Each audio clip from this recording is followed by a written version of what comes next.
People are lining up all across America to catch the hot new summer movie from Steven Spielberg. Dinosaurs are coming back to life today in the new movie Jurassic Park. Jurassic Park. Jurassic Park, Steven Spielberg's prehistoric mega movie. It was fantastic. It was so scary. It really was the most exciting film I've ever seen. I think if not for the laugh lines in it, people would have had heart attacks. The thrills never stopped. It was amazing. It's the best picture I've seen in about the last 10 years. Remember that? That was the world back then, 1993. Dinosaurs on screen, wonder in our eyes. A theme park that actually made us believe it could work. If only they'd done one or maybe two things differently. Fast forward 31 years. The park's long gone, the wonder's worn off, but somehow this franchise is still kicking. And now in the latest Jurassic Park movie, everything falls apart, again. Only this time, it's not an act of God, it's not a raptor, it's not a power outage, it's not even a villain. It's a Snickers bar. Is that supposed to be serious? Was it meant to be ironic? Or is this the dumbest thing ever? Or somehow the smartest? This isn't a meme or a joke.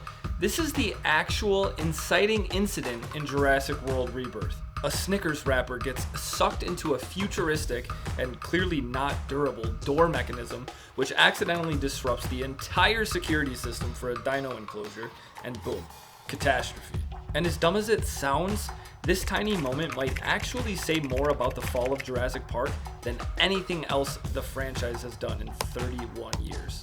This isn't just about a Snickers wrapper, it's a warning, a signal flare for everything that we stopped caring about. Wonder, consequence, storytelling. So what is this movie really trying to say? Back in '93, Ian Malcolm said this. Life, finds a way. Basically, chaos theory is about unpredictability.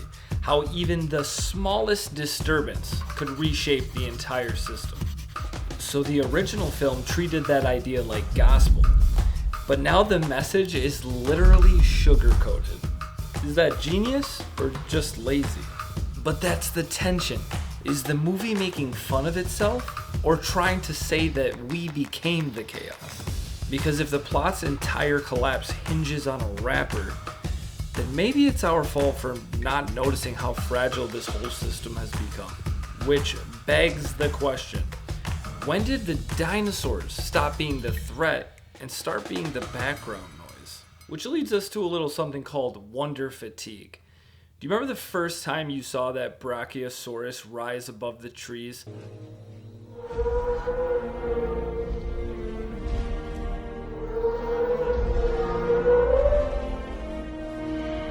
Steven Spielberg didn't just show us dinosaurs, he made us believe they were real.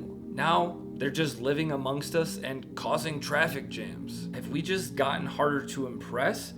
Or did we forget what it feels like to be blown away by the impossible? This movie throws genetically fused apex predators at us like it's tossing free samples around at a Costco. The scariest part isn't the monsters, it's how little we care about the monsters. If weaponized nostalgia had a blueprint, it'd be this movie. It knows exactly which emotional buttons to press. The logo, the gates, the roar, the merch. But there's a difference between honoring the past and exploiting it. And that wrapper, it's not just debris, it's bait. And once you notice it, it sticks. It's like an emotional glitch in the Matrix. And then suddenly, you're asking the questions that the movie studios never wanted you to think about. Why does this moment feel so wrong? Why does it pull me out instead of pulling me in? Is it because deep down we know that this franchise really isn't trying to move us anymore and just remind us that we used to be moved? So what if this is all intentional? What if the Snickers wrapper isn't lazy writing, but a wink, a troll, a deliberate middle finger, right, to anyone still expecting wonder from a franchise that gave up on wonder years ago? It's not just debris. It's a punchline aimed straight at the people who cared the most. Here's a theory. Rebirth isn't a sequel, it's a eulogy. Maybe the Snickers wrapper wasn't an accident. Maybe it's the final punchline. And even the destruction feels weightless. Dinosaurs escape. Again. Cities panic. Again. We reset. Again. But here's the loop. What happens when the audience expects that reset? We've trained ourselves to feel nothing, and now the movie's reflecting that right back at us. Alright, let's dive a little deeper. So Snickers has always been about satisfaction, right? About filling a gap, a quick fix.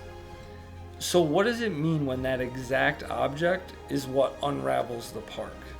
And honestly, it's poetic in a way. We've been trying to sugarcoat this entire franchise. Familiarity, nostalgia beats, shiny new hybrid dinosaurs. But like a Snickers wrapper, it's all surface level. And eventually, surface doesn't hold systems together. I don't know about you, but I was born in 1991, and Jurassic Park was one of my all-time favorite movies growing up. But really, if you think about it, Jurassic Park was never just about dinosaurs.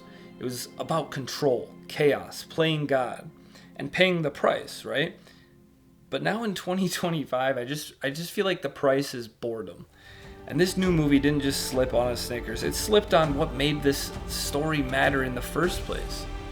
But it's tough because we've stopped being amazed at things. So maybe this dumb little wrapper didn't ruin the legacy. Maybe it finally revealed the truth about it. I'm curious, what do you think about the Snickers wrapper? Was it a troll, poor writing, a metaphor? Am I crazy for even diving this deep into it? Drop your theory down in the comments and hit subscribe. We're not done digging yet.